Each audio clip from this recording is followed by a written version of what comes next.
for all the messages. For everybody who watched our iHeart Country Festival live, what a great show. I'll tell you, George Strait was the guest that we didn't mention because it was a surprise. But what happened was there's this massive stage that we have, and the stage flips around. That way there's never a long wait between artists. So, for example, Toby Keith goes on. When he finishes, that stage goes, whoop, flips around. Little Big Town performs. There's not a big set change. With that being said, there's a little spot on each side where you can see inside, like around the stage. And George Strait, his caricature looks like George Strait. Yeah, you can't miss it. Yeah, it's like totally Cowboy hat. Yeah. And so as he's walking up from backstage to surprise everyone, you hear a part of the crowd go, ah! And so everyone's like, what's happening? Unless you saw it. And so he was a little bit of a, surprise spoiler. My recommendation to put him like in a big mouse outfit and like Lee Corso at the end of College Game Day, then take the head off and it's George Strait. They didn't like that idea. But George Strait came out and it was awesome. It started Maddie and Tay, and one of Maddie and Tay's from Texas, one's from Oklahoma. Parker McCollum, also Texas.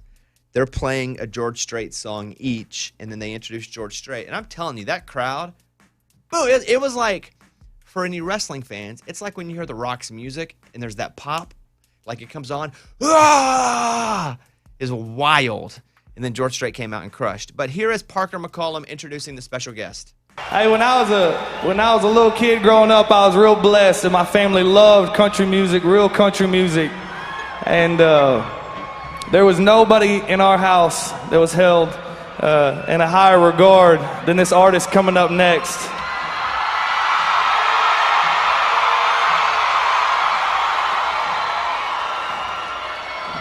I had my first #1 single back in December, and they said, "How do you feel about that?" I said, "Well, I'm only 60 behind this man. 60 #1s behind this man coming up right now." iHeart Festival, will y'all please make some noise for my idol, the king of country music, Mr. George Strait. And so he came out. Amazing. Goosebumps now. He played Weight of the Badge, the new song, and then he played Amarillo by Morning. Here's a clip of a little Amarillo by Morning he played. Amarillo by morning, up from San Antonio. So it was great. Every artist had come from backstage to watch George Strait. Like, that's the kind of environment it was where everybody was like, well, we don't care if we've already played or we got to play 2 hours from now. We're going to go out and watch George Strait. So it was awesome. Amy ran into him backstage and met him. Yeah, so halfway through Amarillo by Morning, I got pulled because Lunchbox and I were hosting the Live by Live stream. So I was like, oh, shoot, I have to go. And I was so bummed, but I was like, whatever, it is what it is. So I go back there, and they hand us our mics. And then George finishes, and the stage, like you said, it spins around. And here he comes. And you could tell he's in a good mood because the stage was spinning, and he was kind of like shaking his shoulders. And I was like, oh, good mood, George. Look at that. And I don't like to go up to anybody. Of course, Lunchbox does. So he's like, Amy, just do it. He's right there. Just say hi. So I went, and I just put my hand on his shoulder, and I just said, excuse me, George. And he turned around, and I said, that was amazing, so awesome. And then I said, I'm Amy from the Bobby Bones Show. That didn't get me very far because obviously it had been years since he had been in here. But then I said, I'm Ted Moffat's niece, and my uncle worked for him and managed his ranch for 30 years or something. So then he was like, Amy! And then the rest is history. And he was like, Amy. Wow, he was like, Amy, you've met my wife, Norma. I was like, no, George, I haven't. And I said, hey, Norma, but thank you for thinking we're on that level. And we shook hands, and I was in a trance, but it was amazing. So he performs, and that place is almost tired because of how pumped up they were, how awesome he was. And I said to Caitlin, I don't know who they have performing next, but they don't have a chance. Yeah. My friend in the audience texted me and said, I feel bad for whoever follows this. It's like, who do you put on next? I'm trying to think who it was. Well, I'll tell you who it was, and it was actually the best performance of the night, and it was Jake Owen. Oh, okay, got it. Yep. It was the only one they could have put up there of the entire night that could have followed George Strait. Like, George Strait, legendary, getting older, but you just like to see George and him play his songs. Of every performance, like, Jake played Major League Ball, and the rest of them played AAA or AA ball as far as entertaining. And so Jake goes out. What did he start with? Do we remember? Was it barefoot? Maybe, because he had like he had that mix thing a going, DJ, the DJ. and then it went into the Yeah. actual music. But Jake also has these guitar picks, and he's so like throwing stars with them, like in the movies where they throw. Oh, yeah. He, Ninja stars. He hit us from, I don't know, 80 feet. Then we had another friend sitting in the crowd, tosses another, hit him with it. But as far as the performances went that night, here were the moments. George Strait was the moment of the night with him just showing up in Amarillo by morning. The number 2 moment was just Jake Owen's performance because, one, he had to follow George Strait, and it was the best set of the night. And then number 3, if you don't mind me saying, was Josh from the car wash that I found on TikTok coming out to sing Neon Moon. It was amazing. The place exploded. And they were like, oh boy. He sounded so good. We're gonna play a clip so people Okay. can hear.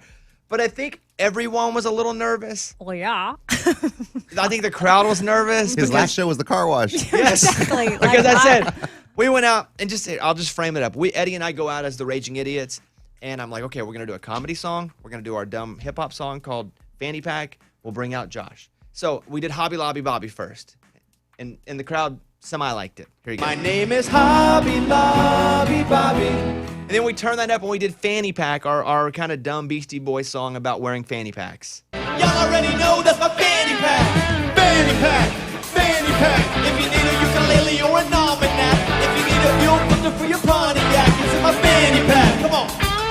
I'm a modern day Mary Poppins. Wherever I go, you know I'm rocking that F-A-N-N-Y.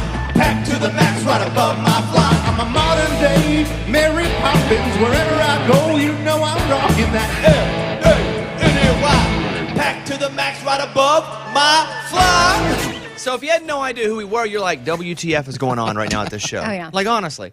And we're pretty good. We're funny. We do enough shows where we can hold our own. But then I get up on the mic and I say, okay, this next guy, I was flipping through TikTok. He works at a car wash. We're about to give him his big break. He's never had a break quite like this before. And even I'm nervous for him because there's 12,000 people out there. And he went from working at the car wash the morning before to driving down and doing this show. But I'm rooting for him. Like, people give me shots. I was like, I want to give this guy a shot and I want him to kill it. And then we hit the because he's going to do Neon Moon, which is the song that I saw him singing on TikTok.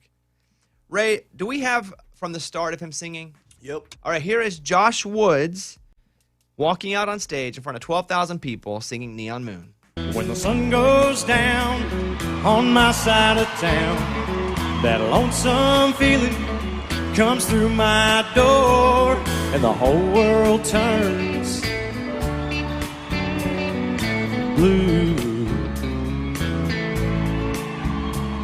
There's a rundown bar across the railroad tracks. I got a table for two way in the back where I sit alone. I think of losing you.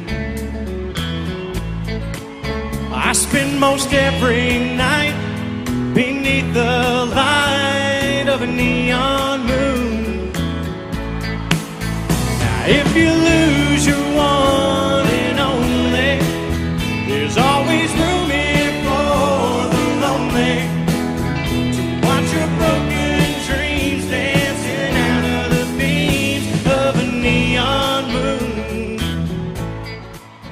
Listen to the crowd. Just loving him. And he finished, and he tried to walk off stage, and I was like, no, dude, you sit right here and you take this love from this crowd. It was awesome. The whole night was awesome. It was just what a festival. I went to the hotel afterward and passed out in like 1 second. From hosting to performing. Really? To, Yeah. They turned my little Energizer bunny switch on the back and said, go. At one point, and I won't say who because I don't know the circumstance, but an artist I shouldn't say backed out, did not show up for some reason to a meet and greet where some fans had won a meet and greet with the big artist.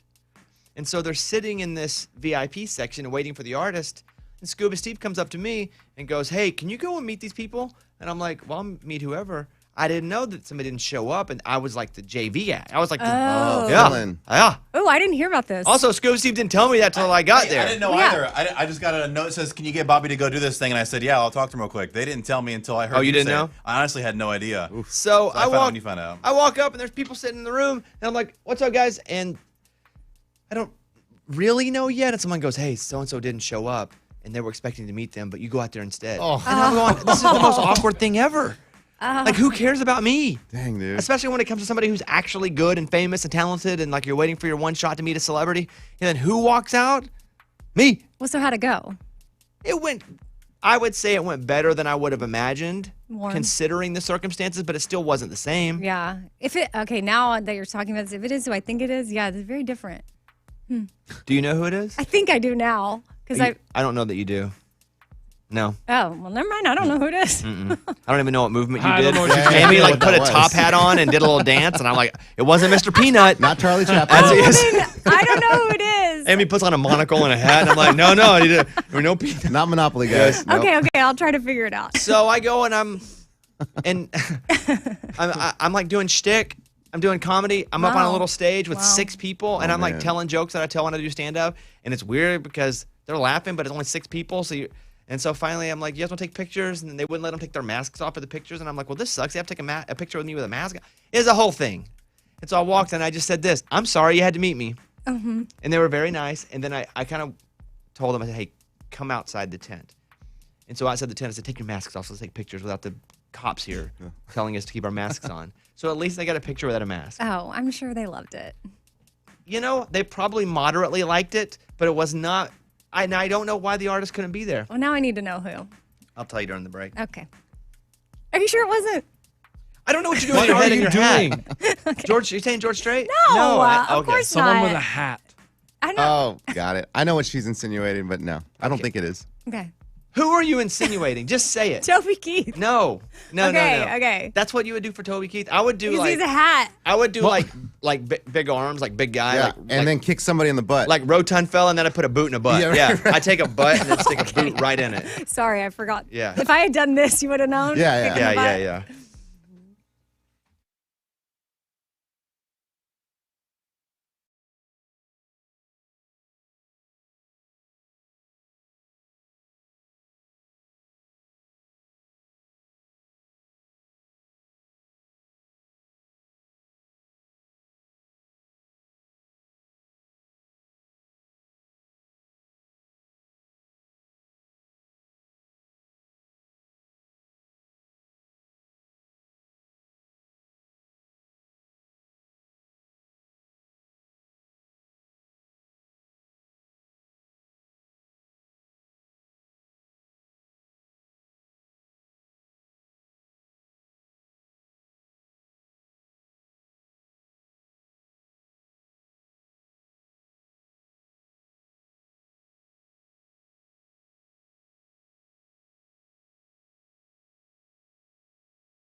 You guys feel free to hop on the phone and give us a call, question or comment. 877-77-BOBBY. Let's do the news. Bobby's Big Stories. Well, I'll read you the headline, and you're going to go, wow, I can't believe that happened. And then I'll read you the story, and then it'll make a little more sense. What this story is going to do is show you how sometimes we read a headline, make our judgment, and by we, I mean us too, me especially, make our judgment, and then when you read into it farther, it's not exactly as it seemed. The headline is, security guard shoots shoplifting suspect in Atlanta Walgreens parking lot. Whoa.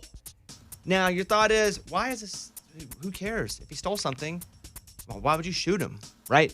Everybody on the same page? Yes. Like, your job is to keep people from shoplifting, but once they kind of get out, you don't shoot them. Yeah. And I was like, oh, that's a weird story. Then I'll read you the story and tell me if your mind changes at all. Police are investigating a shooting after a shoplifting incident at an Atlanta Walgreens. Officials say the shooting happened on the 500 block of Piedmont Avenue. According to investigators, a security guard at a Walgreens noticed a man stealing M&Ms and followed him outside the store.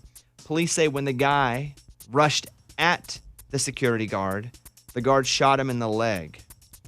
The shoplifting suspect then ran off and called police. Officers believe both men connected to the incident may be charged. Does it change your mind that the guy charges then the security guy, and then the guy's just protecting himself from the guy charging him? Yeah, self-defense, right? It's not just someone shooting someone for stealing M&Ms. Yeah, I would definitely be nervous and probably react, but also if I'm trained, I would think. How trained are you as a security guard at Walgreens, though, is my question. I don't know. Okay, I don't know. Well, even to carry a weapon, you have to have some form of training. Like, I don't know. Was he just running after him, or did he have a weapon? I don't know. But it says when the guy rushed him, the story just changes with that one line. Yes, rushed him. Because then you're defending yourself. Everybody's probably in trouble. I don't know why a security guard at Walgreens has a gun unless he's an off-duty cop. Like, just because you're a security guard, you don't get a gun. He must be somebody that should be able to have a gun. This is the story I'm telling myself as I'm reading this, and that he then felt his own life felt threatened. And so then also he was smart enough to shoot him in the leg. That's what I was thinking. So it's somebody who knows what's up, because if I'm just freaking out, I'm going for the chest or the head. Right. He wasn't trying to kill the guy. Right. Just trying to disable him. Make him tap dance a little bit. Like, Well, what lesson were you That's shoot at his watching? feet. Well, I don't know. Maybe he was. We don't know what he was aiming for. It's just a slightly different story than when you just read the headline. Yeah, but Walgreens is like, oh my gosh, seriously, dude, why can't you just let the guy run out with his M&Ms and stay inside? That's why he's in trouble also. Yeah. There's a story that Drake bought a $5.5 million watch for himself. Oh, wow. So cool. TMZ says Drake has bought himself a $5.5 million watch. Wow.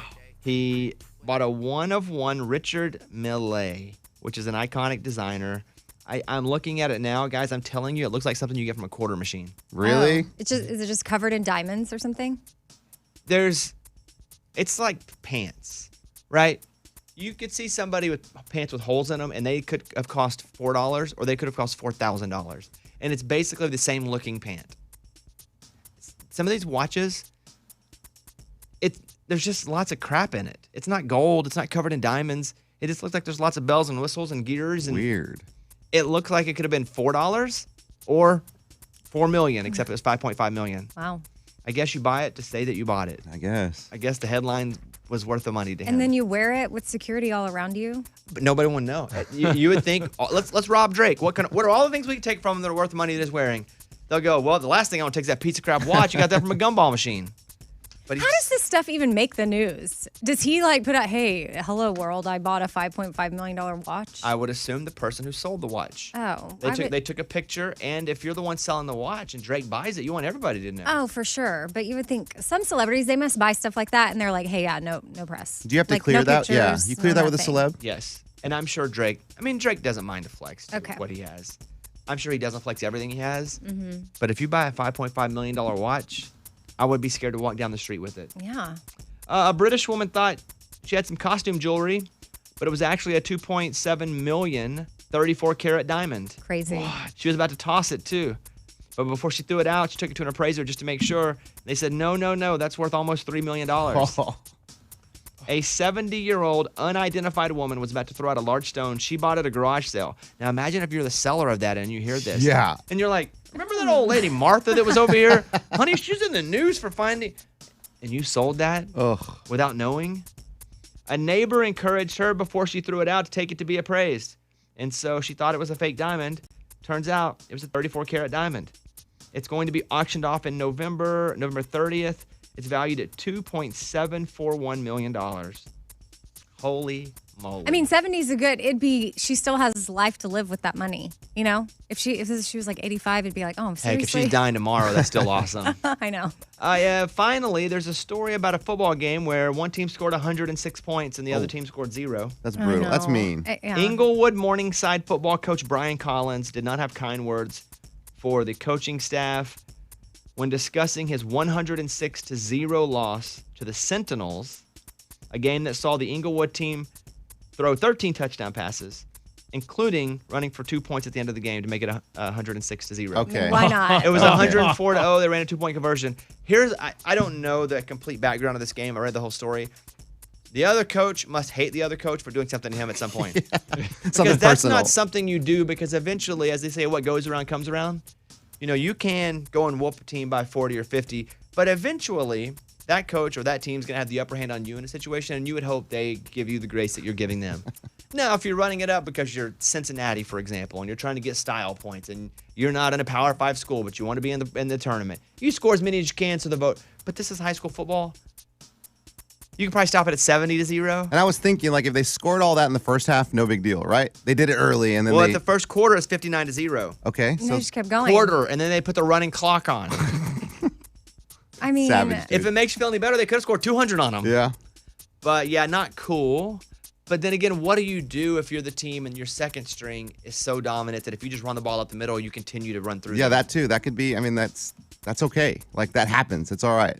Wait, what? Like, if you put your second team in or Yes. third team in, but they're still better than you and they score 106, Yes. there's nothing you can do about it. You tried to not score that many. I will say that's fair. Right. Yes. Anyway, 106-0. But this coach who scored all these points at some point is going to get his comeuppance. Because either the coach that got whooped or one of his buddies, they're going to do that to him one day. All right, that's what's up. That's the news. Those were Bobby's Big Stories. Okay, we're going to play Walker Hayes Fancy Like. Then I got a bunch of phone calls. I got a bunch of stuff to talk about. I got Amy leaving her wallet on the airplane. Oh, boy. They had to yell over the PA in the airport. It's a whole situation. We'll do that coming up.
Amy left her wallet in the airplane, got off the airplane. A situation happened. We'll talk about that coming up. Also, Travis Denning, our buddy, he sings, what's the song? Drink song? Yeah. After a few drinks, it's only. There it is. He's going to be on. He proposed over the weekend. Oh, cool.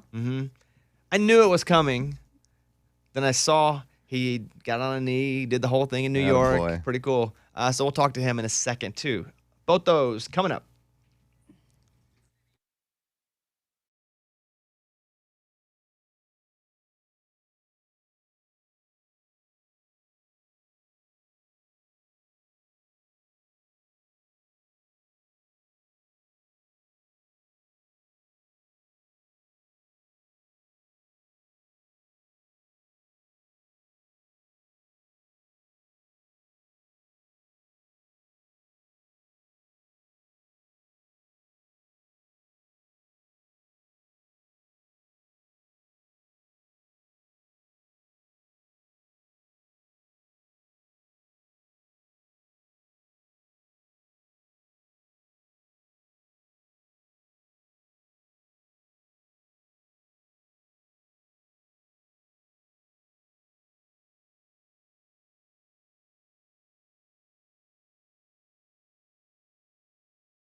Here's voicemail number 2 from over the weekend.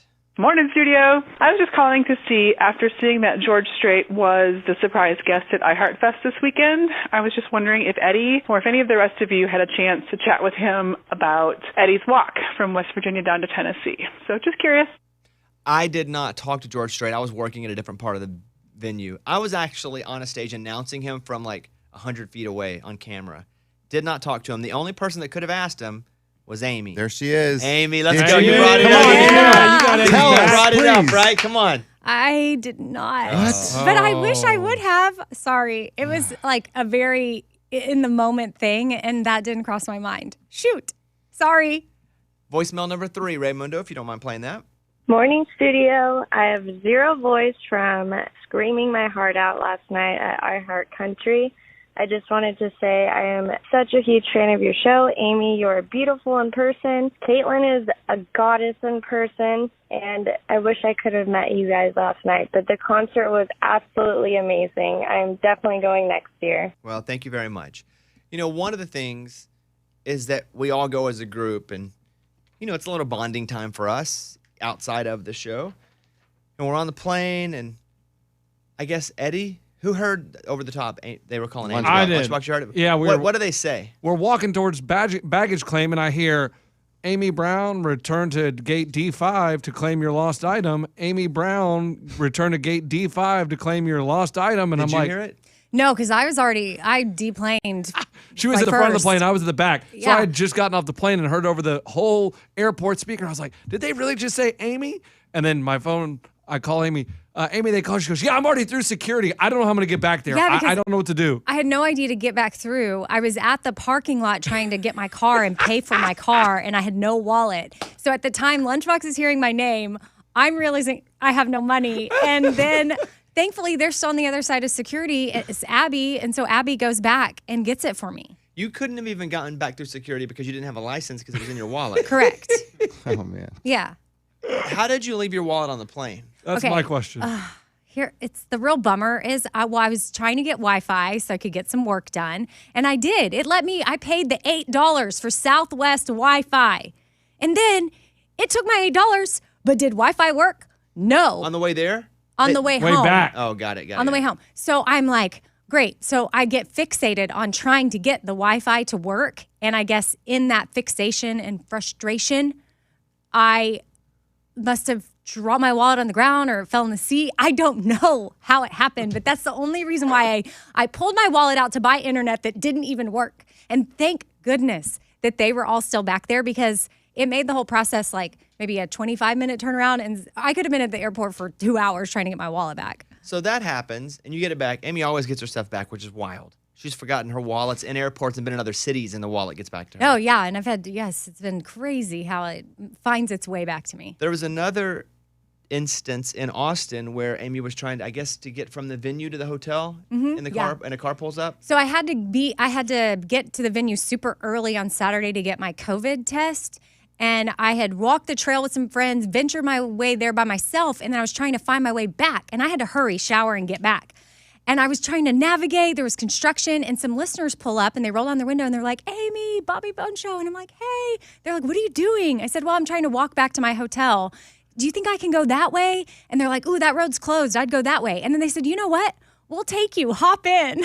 And at this point. What? You did not You get got in, in. Amy. Wait, no. Amy, no. Amy, this is not safe. I know. At this point, I'm so late, and I really need to get in the shower.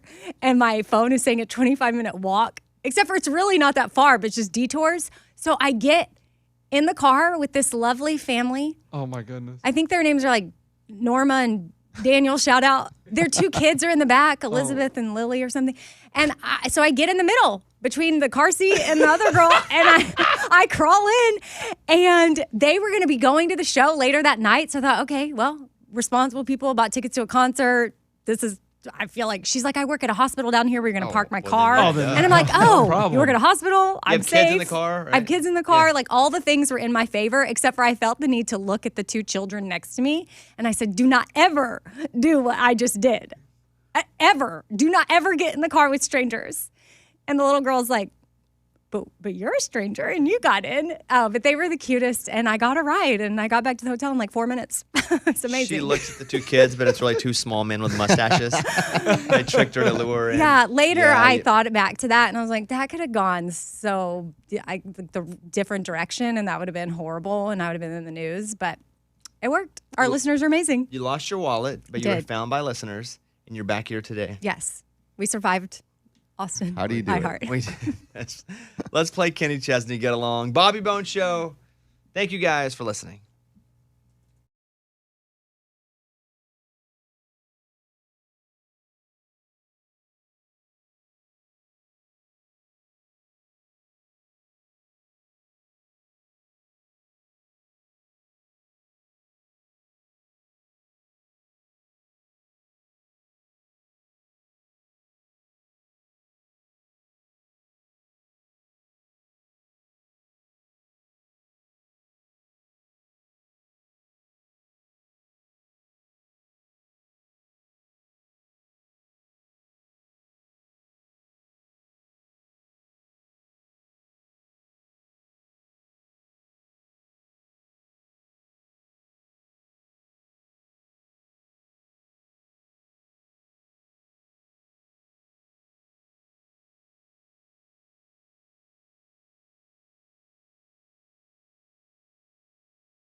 Tomorrow morning on the show, Employee of the Month. Ooh. Who gets it? Yeah, let's go. Who gets it? I give away some cash. How much cash? And a bit of your choice. Oh, I forget. There's money? Yeah, like 1,000. That's not true. Oh. That's not true. Let me look. Here, I'll look at my wallet. I have in my wallet right now $100. Oh, yeah, I need that. So I'll give this cash to whoever's the Employee of the Month. Love it. Tomorrow morning on the show. Over on the phones, we have Nick in El Paso, Texas, who's on. Nick, you're on the Bobby Bones Show. Hello, buddy. Hey, Bobby. Hey, studio. What's up? Hey, so I want to thank you for your Hobby Lobby Bobby song you played on the iHeartRadio. My 13-year-old daughter, that is her new favorite song now. Yeah, it's blowing up the charts. And now she wants to go to Hobby Lobby and find a Bobby at Hobby Lobby. Oh. That'd be tough to do. But, you know, every time we play that song, we watch it spike. In Uruguay, it was at number 72 last week. Yeah, so we're really holding on tight for Hobby Lobby Bobby. But I'd like to thank the crowd at the Frank Irwin Center because we played it and then we heard them singing it back to us. And I was worried no one would sing that song back to us. And we played, I mean, it was like the Beatles. Yeah. just Yeah, like the Beatles. Except before they got a record deal or anyone knew who they were. And they were Yeah. just playing in it. Very But it was similar. still, it was Beatlesque. But thank you all for watching our iHeart Country Festival. Thank you all for the comments. Thank you all for everything. I mean, it was just such a great show, and we're proud of it, and hopefully we get to do it again next year. And appreciate that call, Nick. Coming up next, we'll talk to a country music star who got engaged over the weekend. I had to use some of my contacts here to get him on the phone, but it's a big deal. Big star, next.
All right, for sure, you guys know this song right here.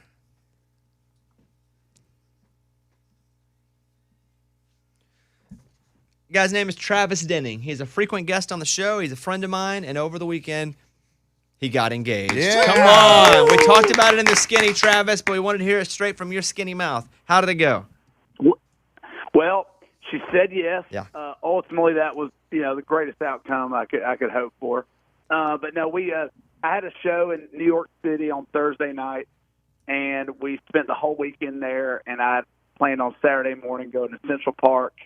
Took her right to one of the water fountain thingies they got there. They got like 9 of them in there, and found a little spot by the water, and popped the question right there. And I don't know, I kind of blacked out during the whole thing. I just knew when I came to, she had the ring on, so I guess it went fine. Did you have the ring in your pants pocket, your coat pocket, under your hat? Where was it?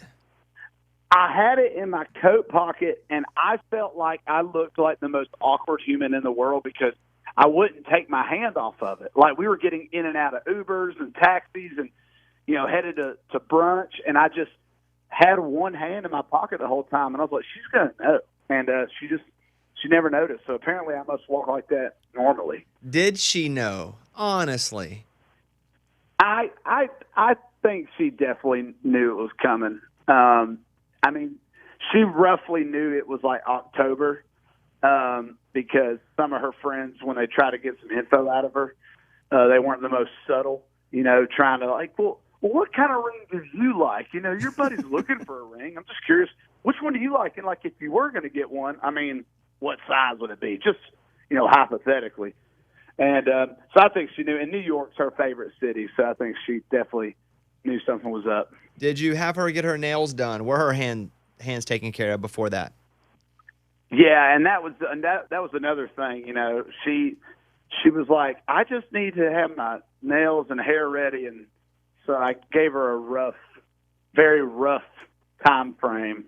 And I think when she just got to New York, and we had all these plans scheduled. She was like, okay, I think it's going to happen here. What did you say? Was it something you had planned out, or did you just kind of go by heart when you got down on a knee? Well, when I got down on the knee, I just went by heart. But prior to that, I flew my buddy Katie up, who's a great photographer here in Nashville. And me and Madison, ever since we started dating, anytime we drank wine, we kept the wine cork and wrote down on it what we were doing. I mean, it was, when after a few went number one, I've got a wine cork from that. I've got a wine cork from just a random night we made cookies in July of 2019. And I put all those wine corks into a shadow box, and I had my buddy Katie actually plant the shadow box on a bench by the water fountain overlooking the lake at Central Park, and we kind of just happened up on it. And I'm like, oh, what is this? And I just picked it up and handed it to her and kind of was like, oh, it's all of our wine corks through all the years we've been dating and everything. And then she was like, oh, God, here we go. It's happening. You know how Travis Denning is in love? The fact that he even knows what a shadow box is. Oh. Yeah. Like, she has got him knowing and living in a shadow box, and good for her. I had no idea what a shadow box was. I just thought a shadow box was the thing that follows Lunchbox around in the sun. Oh, come on. That was good. Okay. Oh. Okay, yeah. Oh, boy. Hey, so her father is, we've talked about it on the show, John Michael Montgomery, famous country singer. How did you ask him if it was okay to marry her? Well, thankfully, when you had him surprise me that one time on the show, and you just flat out asked him what somebody would need to do, and he said, bring a 6-pack of Stella and a wad of cash. I tried my best. I just couldn't find a wad of cash. But no, he was at their house, and I was up there. He was actually working on his bus, and so I finally had him to himself, and I brought him a cold beer and just kind of told him, I said, hey, I really love your daughter, and plan on asking her to marry me in New York in October, and I'd love to have your blessing. And it was a great conversation. It went really well, and he obviously said, of course, and it was super easy. Which were you more nervous about, asking him or asking her? Oh, asking her. I knew that it'd be a good conversation with him, and we probably just ended up talking about just relationships and marriage and stuff. And I did. I won't lie. I got a little choked up though when I talked to him about it. And I don't know why, but it was like hard to get it out, And I was going, oh man, this is all very real. Just like when I first got the ring, I was like, oh man, this is really happening here, and the reality of it hits you, and it's all exciting.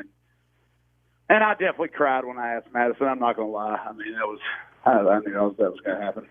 Congratulations, buddy. Amy, any question for Travis Denning, who is recently engaged? Well, when's the big day? Do y'all have it planned? We don't have a day yet, but she's actually currently getting her master's, and so we're thinking probably after that. So probably spring 2023. Oh wow! Wow! That's a long time. It seems It's like Raymundo. Well, that took 7 years for him. I thought he was going to say next spring, Yeah, 2022. me too. Wow. Okay, go ahead. Well, it seems like a long time, but I mean, now that we're back on the road, like months just fly by at a time for me. So I feel like it'll be here before we know it.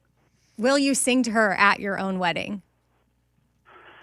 Will I sing? Yes, at your own wedding. Will you sing? Well, she's shaking her head at me, so I don't even know if she Oh, is wants she my- there with you right now? So, yeah, she's right. Well, next let me to me. talk to her. Okay, here. I don't know if she was shaking yes or no.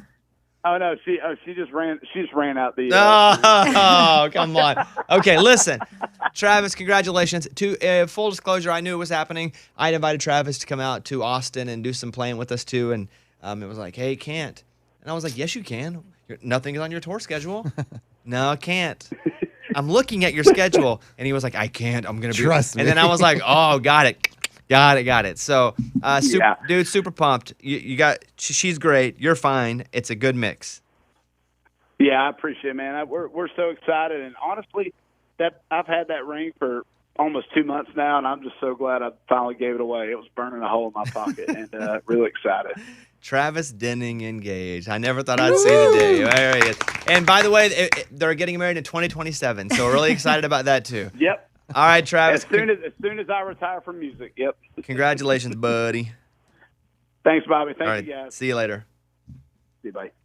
Look at that guy. I do want to play a quick interview here that I did with Josh. I forgot to play it in the last segment, but over the weekend at our iHeart Country Festival, we brought out Josh, who works at a car wash, to sing with us. And the Raging Idiots we're playing the music, and he came out and he did Neon Moon. And I'll play you a clip of Josh from the car wash that I found on TikTok singing with the Raging Idiots. When the sun goes down on my side of town, that lonesome feeling comes through my door, and the whole world turns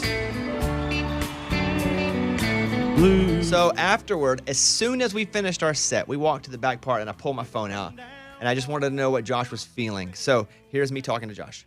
All right, buddy, how did that feel on that stage? Man, that was the most amazing feeling I've ever felt. So when you come out and there's 10,000 people, are you nervous or are you more excited or what? I was more excited about tonight than I was on your show. And did you feel like you really performed it to the best of your ability? Yes, sir. Yes, sir. I feel like you nailed it. I feel like they were rooting for you. Did you have a second to take it in and look around and be like, holy crap, I'm playing in, the Frank Irwin Center and iHeart Country Festival? Yeah, it was literally blowing my mind seeing everybody from the floor to the very top. It was awesome. They loved you. Man, I hope I can continue doing this. What do you want to say to anybody who's listening to this right now who's going, maybe that guy can be a country music star? Guys, never give up on your dream. Always believe in God. He knows when the right time is. Did you work yesterday, by the way? Yesterday morning, yeah. So he worked yesterday morning, and then a night later, he's playing in front of thousands of people on our iHeart Country stage. Congratulations, man. You did an awesome job. Thank you, sir. It was awesome. That's so cool. But if you go to my Instagram, Mr. Bobby Bones, the last thing I posted was like a collection of photos. And I'm wearing a fanny pack, and one of them, Eddie and I are. But that second picture is Josh playing with us with a big moon behind him. So it was just amazing. So thank you to Josh and to all of you guys that cheered him on, because the crowd really went crazy for him, showed him so much support.